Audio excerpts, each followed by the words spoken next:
Kính thưa quý vị, các bạn đang theo dõi chương trình VTV của tôi hôm nay.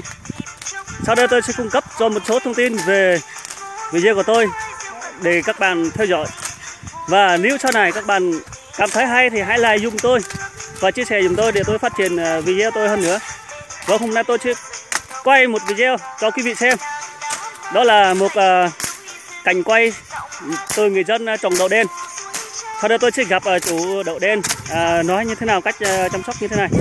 Vâng, thưa anh, tôi xin hỏi một chút, cách làm trồng đậu đen như thế này và cứ câm què, cứ chặt ngọn đi là mục đích là để làm gì ạ?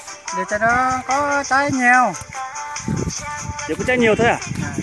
Nếu mình không cắt cái ngọn đó là sao ạ? Sau này nói chung là không có quả trái thì nó bớt đi dần dần này. Thì là mình phải cắt đi ngọn đó nó mới quả được phải không? Vâng, thôi quý vị các bạn, theo người dân ở đây nói thì cách chăm sóc cây đậu đen thì mình phải dùng cái que thôi, không cần phải dùng cây dao. Dùng cái que để mình cắt lên cái ngọn non nhất á, mình bỏ lại cái mấy cây ở dưới để nó quả nó phát triển lên. Còn phía bên kia là múc đám cà cũng rất là rộng rãi mênh mông, gọi là kiểu là đất Tây Nguyên mà hoang vu. Đất Tây Nguyên hoang vu là một vùng cao của Tây Nguyên. Ở đây với thời tiết rất là thuận lợi cho các người dân đang chăm sóc cây đậu đen. Hôm nay là ngày mùng 4 tháng 10 2018 quý vị ạ. Tôi đang quay một cái cảnh rất là đẹp, cảnh đậu xanh và đậu đen, rồi nói chung là các đậu.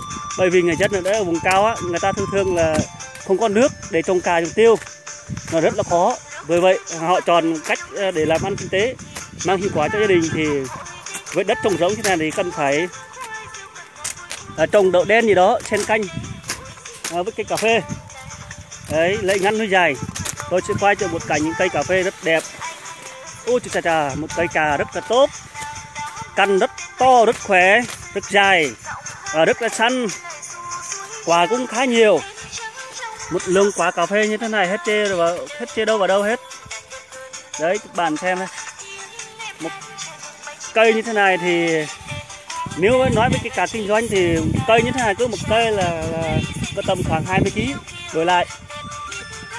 Đấy, nếu một hecta thì tương đương với 1.000 cây thì với sản phẩm mình làm ra thì được 20 tấn. 20 tấn một hecta.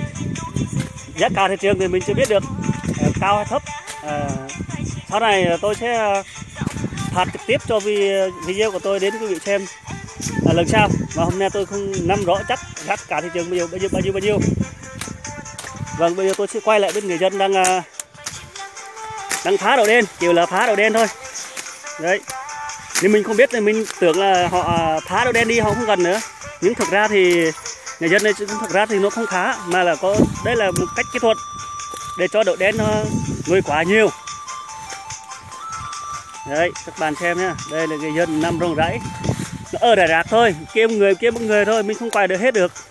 Bởi vì cách làm là rất là nhanh mà không cần phải ở đâu, người làm xa ra để tránh chung cái cây vào người là nó đau. Đấy, người dân ở đây. Thưa quý vị ạ, các vị cũng không biết không, đây là thuộc xã Châu O, huyện Châu O, xã Yaglek, là một xã đặc biệt khó khăn, vùng sâu vùng xa.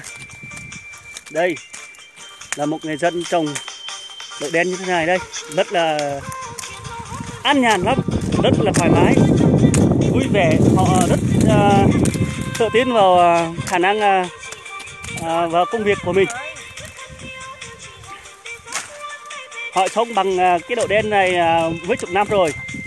Thì nói chung là cái nghề cũng như là cái phong tục tập quán của người ở đây thì mang cái tính chất là đậm đà văn hóa, bản sắc dân tộc Việt Nam, để họ có một cái cơm ăn áo mặc, có một cuộc sống gia đình ấm no hạnh phúc.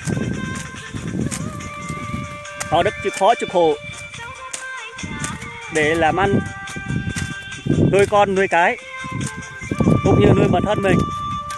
Vâng, đây.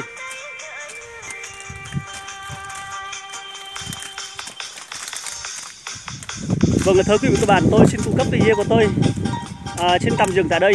Sau này tôi sẽ cung cấp thêm một số video khác để quý vị theo dõi nhé. Mong rằng quý vị các bạn những cái gì mà tôi đang quay mà còn thiếu sót gì thì mong quý vị các bạn hãy góp ý cho tôi để tôi phát huy tinh thần với tư cách là một người quay video để cho tất cả mọi người Việt Nam cùng xem và cùng theo dõi. Tôi xin chân thành cảm ơn và hẹn gặp lại bạn lần sau.